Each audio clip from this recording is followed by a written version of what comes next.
चलो देखते हैं आज की क्लास हम यहाँ से स्टार्ट करते हैं।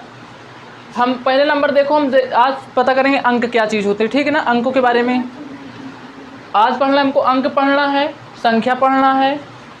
अब संख्याओं के भी कई पार्ट होते हैं, कई प्रकार की संख्याएं होती हैं। जैसे मान के चलो ये धरती है, तो धरती पर लोग होते हैं, इंसान होते हैं, तो इंसान भी तो कई प्रकार के होते हैं ना भाई। कोई काला होता है, कोई गोरा होता है, कोई लंबा होता है, कोई मोटा होता है, कोई छोटा होता है। जैसे उसी प्रकार क्या होती है, संख्याएं भी होती हैं। मेरी बातों को ध्यान से समझो। वैसे क्या होती हैं, संख्याएं होती हैं। तो संख्याएं के भी कई पार्ट होते हैं, कई प्रकार की संख्याएं होती हैं। जैसे कि वास्तविक संख्या हो गई, प्राकृतिक संख्या हो गई, सम संख्या, विषम संख्या। इधर ध्यान दो। तो देखो, सबसे पहले हम बात करते हैं अंकों की, ठीक है ना। क्या बात करेंगे, अंक और संख्या, दो चीज़ में हमेशा लोग कंफ्यूज रहते हैं। अंक और संख्या में बहुत बड़ा फ़र्क होता है, ठीक है ना। अंक और संख्या में फ़र्क देखो ये होता है, अंक होते हैं जो सिंगल होते हैं, खाली एक एक जो लिखे होते हैं वो क्या कहलाते हैं, अंक कहलाते हैं। जैसे कि 1 2 3 4 5 6 7 8 और 9, ये तो अंक हमारे होते हैं। जीरो भी, जीरो क्या है, एक अंक है, ठीक है ना। तो ये जो सिंगल होते हैं ये क्या होते हैं, अंक होते हैं। 0 1 2 3 4 5 6 7 8 9, ये अंक हो गए। अब इसके बाद हम बात करते हैं संख्या में। तो इन्हीं अंकों से ही क्या बनी होती है, संख्या बनी होती है। अब देखो संख्या बनी कैसे होती है, ये अंक होते हैं एक एक। अब इन्हीं अंकों को मिला देने पर, एक या माने 2 या 2 से अधिक अंकों को मिला देने पर संख्याएं बनती हैं। 2 या 2 से अधिक अंकों को मिला देने पर संख्या बनती है। जैसे कि इधर देखो, अब हमने क्या लिया, 8 और 9, हमने इसको मिला दिया, 8 और 9 कर दिया, तो ये क्या लिख गया, 89। अब 89 एक नंबर बन गया हमारा, ये एक नंबर है। लेकिन अगर अभी हम इसको 8 और 9 अलग अलग लिख दें तो ये क्या हो जाएंगे, ये अंक कहलाएंगे। लेकिन इन्हीं दोनों को मिला देने पर 8 और 9 संख्या कहलाएगी। अब देखो, हम इसमें से कोई भी 2 अंक मान लेते हैं। अब 2 या 2 से अधिक भी, जरूरी नहीं कि 2 ही होंगे, सिंगल वाले अंक होंगे। और इनको मिला देने पर, 2 या 2 से अधिक अंकों को मिला देने पर जो बनेगी वो संख्या बनेगी। थोड़ा संख्या की परिभाषा लिख लेते हैं हम लोग। चलो लिखो संख्या।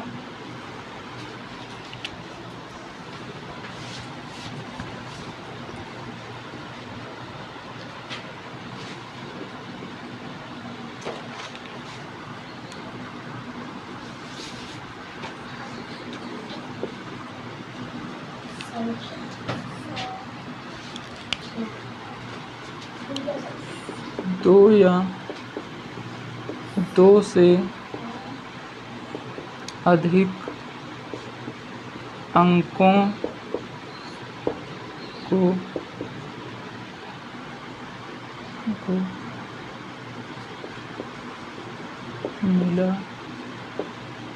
देने पर संख्या का निर्माण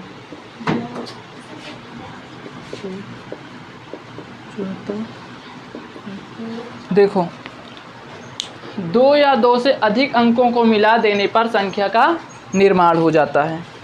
मैं एक उदाहरण देकर तुम लोगों को बता रहा हूँ।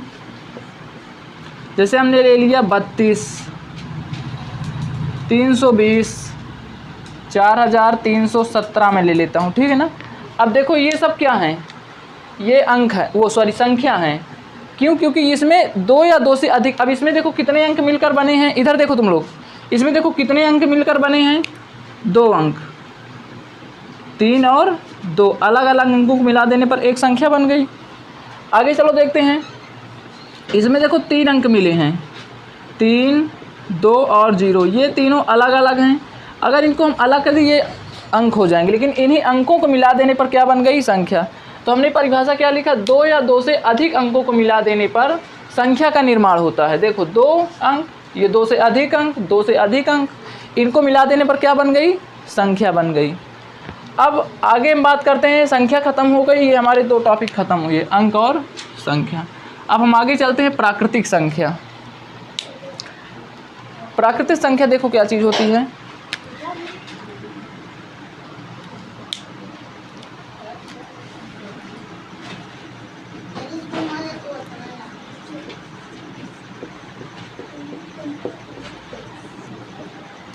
इधर पहले ध्यान दो, बाद में नोट कर लेना। प्राकृतिक संख्या होती क्या चीज़ है? प्राकृतिक संख्या जो हम डेली अपने कामों में यूज़ करते हैं, जैसे कोई चीज़ गिनने के, पैसा गिनने के काम में आता है प्राकृतिक संख्या, ठीक है ना। हम कोई भी चीज़ गिनते हैं तो जो रोज़ की गिनती में काम आता है वही हमारी प्राकृतिक संख्या होती है, ठीक है ना। तो लिखो, इसकी परिभाषा लिख लो।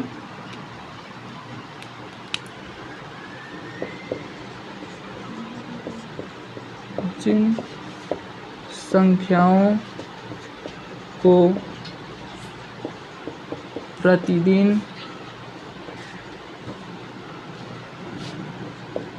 गिनने के काम में लिया जाता है प्राकृतिक संख्या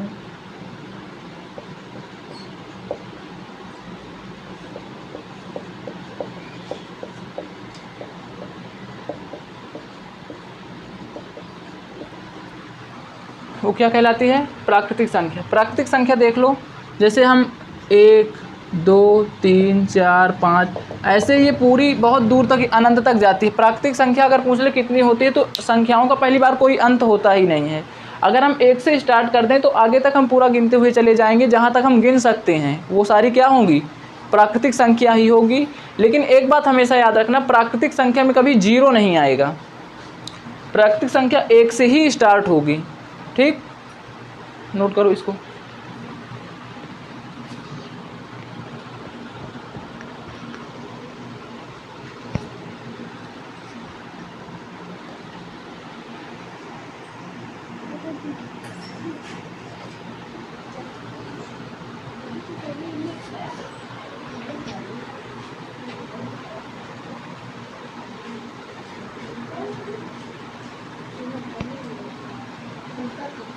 तेजी में नोट करो।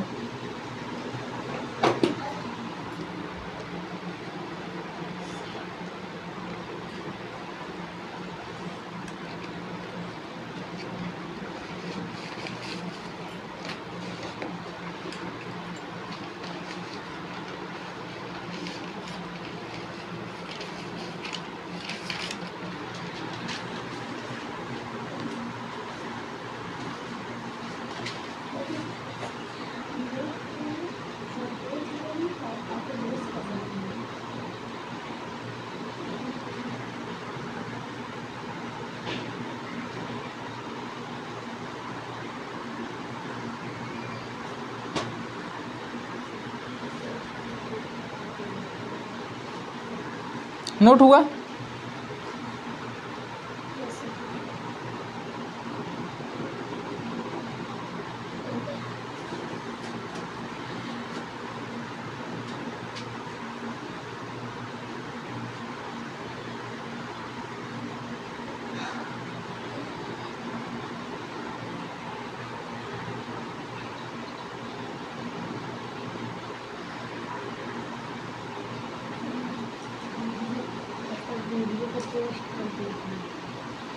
कैसे?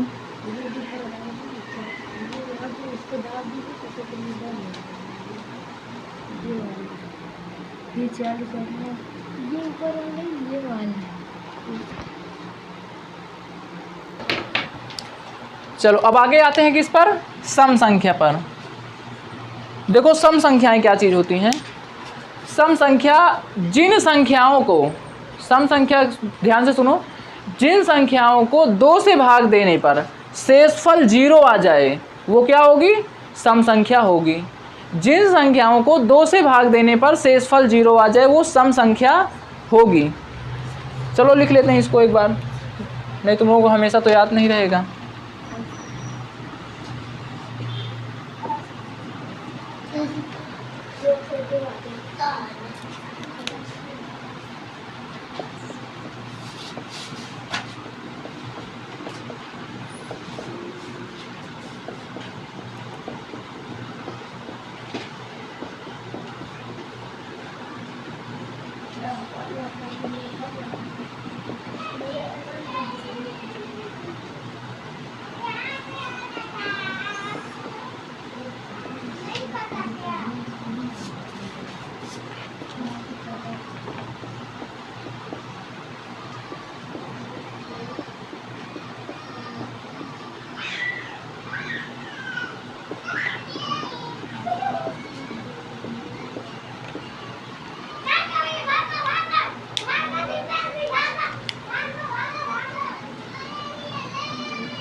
देखो, जिन संख्याओं को 2 से भाग देने पर शेष फल शून्य हो, ध्यान से सुनो, शेष फल होना चाहिए, भागफल शून्य नहीं होता, शेष फल शून्य हो, सम संख्या कहलाती है।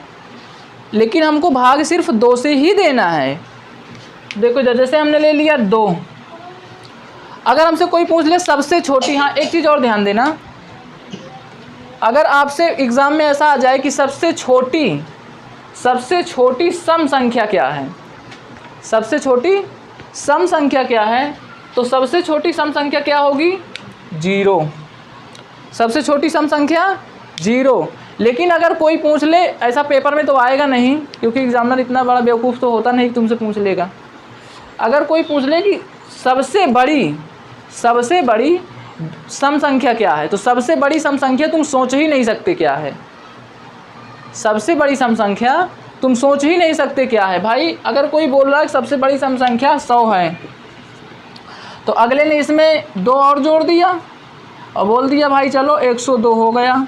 अब बताओ, ये सम ही तो है, भाग दो ना इसको। हमने क्या लिखाया था, देखो अभी परिभाषा हमने क्या लिखाया कि जिन संख्याओं को 2 से भाग देने पर शेषफल शून्य हो, सम संख्या होती है। जिन संख्याओं को 2 से भाग देने पर संख्या पूर्णतः विभाजित हो जाए, सम संख्या होती है। इधर देखो, 2 से 2 पंचे 10, 2 यहाँ आए, अब 2 1 के 2, आराम से इसका शेष देखो कितना आया, शेष 0 आया। ये कैसी संख्या है? सम संख्या। ठीक, अब आगे हम बात कर लेते हैं विषम संख्या की।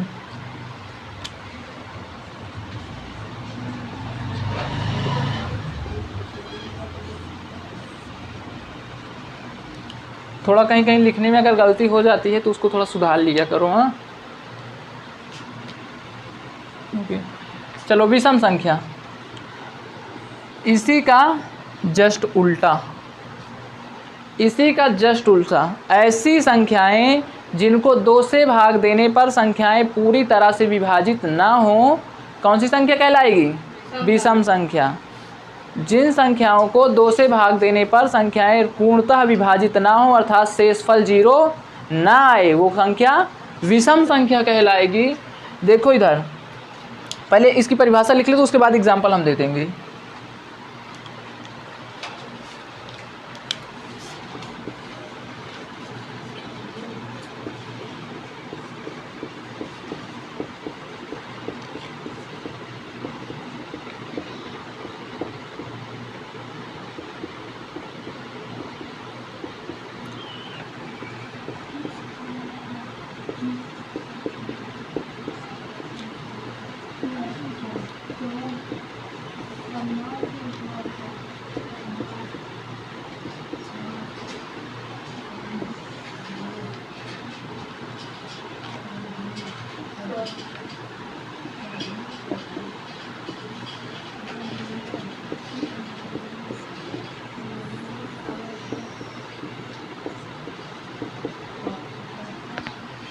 विषम संख्या कहलाती है।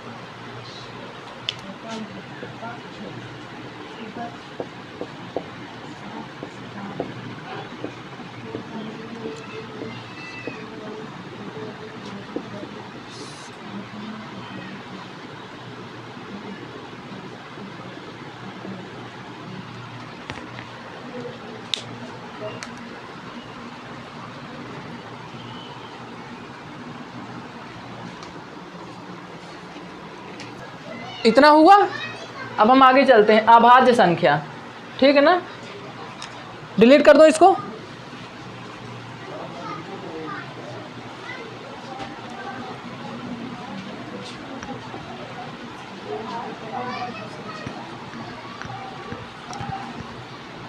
अगली हमारी आती है अभाज्य संख्या। देखो अभाज्य संख्या, हेडिंग डाल लो।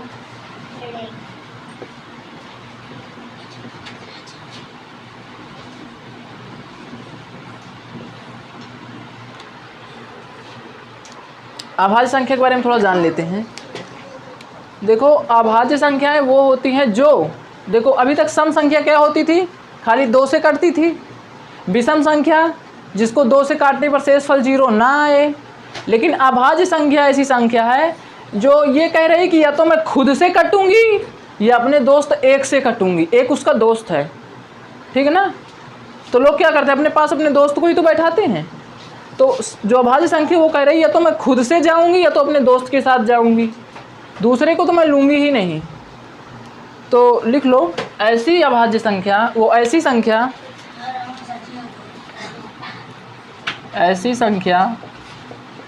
जो केवल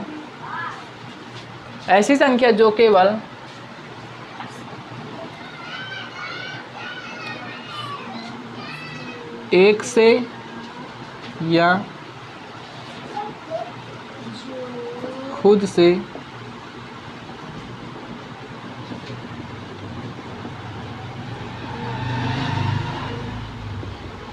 होती है, जो खुद से विभाजित होती है, उसे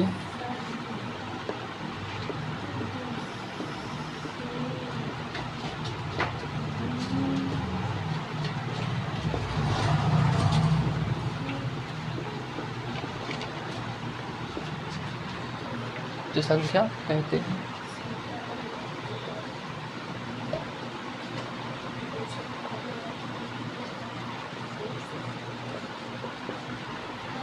उदाहरण के तौर पर हम ले सकते हैं 3, 13, 17, 19 और भी कोई संख्या तुम ले लो, ठीक।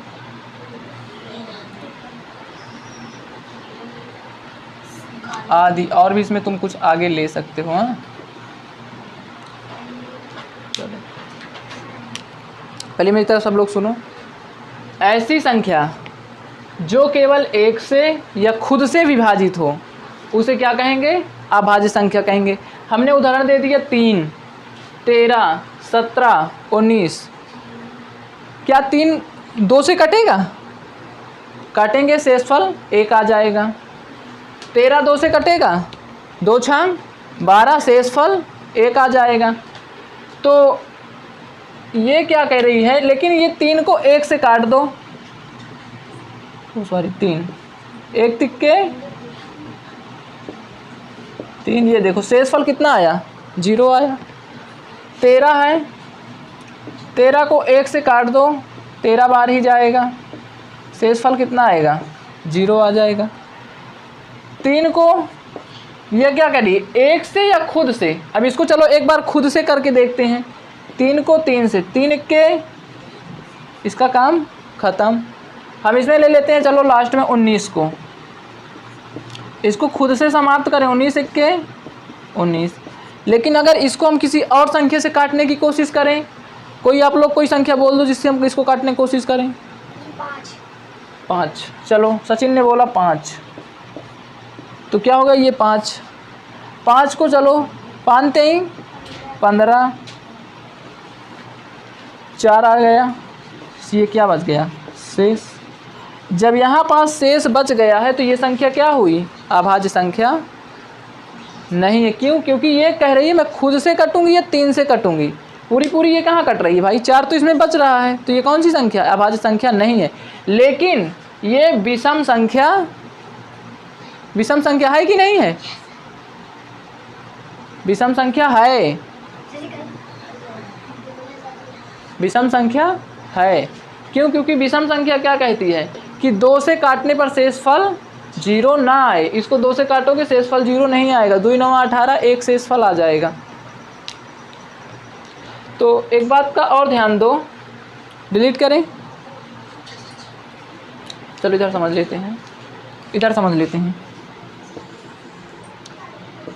एक बात का और ध्यान दो तुम लोग। कोई भी सम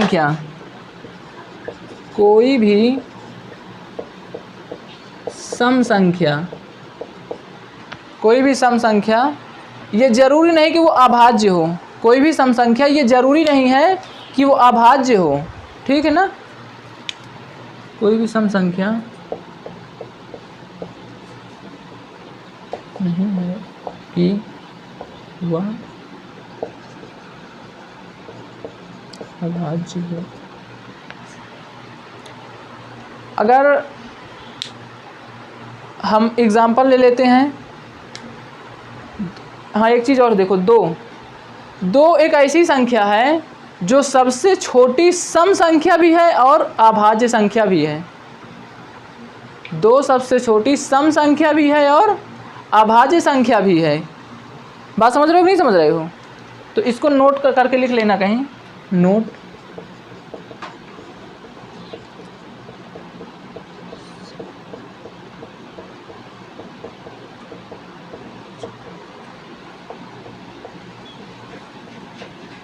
यहाँ तक दिख रहा है कि नहीं दिख रहा है?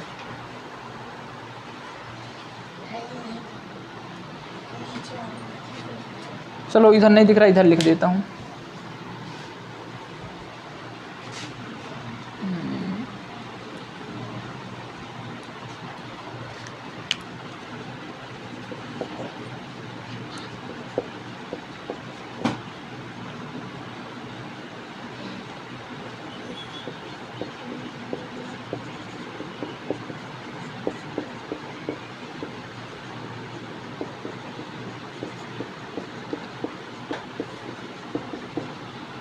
दो सबसे छोटी सम अभाज्य संख्या है, ठीक।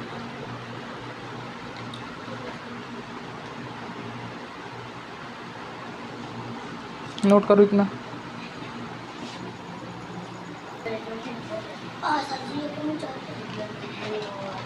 डिलीट करें, नोट करो अच्छा इसको।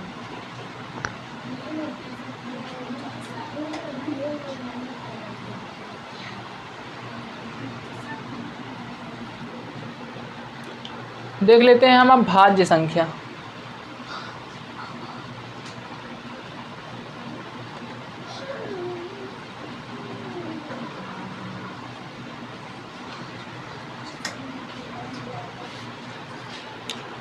देखो अभाज्य संख्या और भाज्य संख्या में थोड़ा सा फर्क है। अभाज्य संख्या कहती है मैं खुद से कटूंगी या तो एक से कटूंगी, लेकिन भाज्य संख्या ये कहती है कि मुझे कोई भी संख्या काट सकती है। मुझे ज़रूरी नहीं कि मैं खुद से कटूं या एक से कटूं, मैं किसी भी संख्या से कट सकती हूँ, ठीक है ना। इसमें कोई बाउंडेशन नहीं है, लेकिन कटना चाहिए, ठीक है ना। और जो संख्या हो वो संख्या इससे क्या हो, छोटी हो, संख्या इससे छोटी हो। एक चीज़ हमें ऐसा याद रखना, अगर हम भाग देना है हमको, तो जिससे हम भाग देंगे वो क्या होगा, छोटा होना चाहिए ना भाई। अगर हम मान लेते हैं कोई भी एक संख्या ले लेते हैं, अगर हम 5 को ले लिए हैं तो क्या हम 5 को 7 से काटेंगे भाई? काटेंगे तो कटेगा, लेकिन ये किस में जाएगा, पॉइंट में जाएगा। अभी पॉइंट वाली चीज़ हम तुमको आगे पढ़ाएंगे। तो ये कह रहे हैं कि तुम कोई भी संख्या लो, लेकिन वो क्या हो, मेरे से छोटी होनी चाहिए। तो क्या हम कह सकते हैं कि सम संख्याएं भाज्य संख्या होती है? बताओ, सम संख्या भाज्य संख्या हो सकती कि नहीं हो सकती है? क्यों हो सकती है? देखो इधर, क्योंकि 2, 4, 6, 8, 10 ये संख्याएं खुद से तो कट रही हैं। 2 को 2 से काटोगे 1 आएगा, 4 को 4 से काटोगे 1 आएगा, 6 को 6 से काटोगे 1, 8 को 8 से 1, 10 को 10 से 1। लेकिन इसको हम 1 से काटेंगे तो भी कटेगी। लेकिन ये 2 ऐसी संख्या, देखो 2 कैसी संख्या, ये अभाज्य संख्या है। अभी हमने यहाँ लिखा है भी, ये 2 सबसे छोटी सम अभाज्य संख्या है। ये कैसी सम अभाज्य, तो सॉरी इसमें हम 2 को नहीं लेंगे, ठीक है ना। हम ले लेते हैं चलो 4 को। अब 4 को हम ले लेते हैं, तो 4 को देखो इधर 4 है। 4 को हमने क्या काम किया, 2 से स्टार्ट किया, 2 दूनाई 4, 2 से भी ख़त्म, 4 4 से भी ख़त्म, 4 को 1 से भी ख़त्म कर सकते हैं, 1 चौके 4, इसका भी काम ख़त्म। तो ये क्या है, ये एक भाज्य संख्या है, और भाज्य संख्या होने के साथ साथ ये सम संख्या भी है, ठीक है ना। तो लिख लो, भाज्य संख्या की परिभाषा लिख लेते हैं।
थोड़ा राइटिंग समझ लेना, जल्दी से लिख रहा हूँ।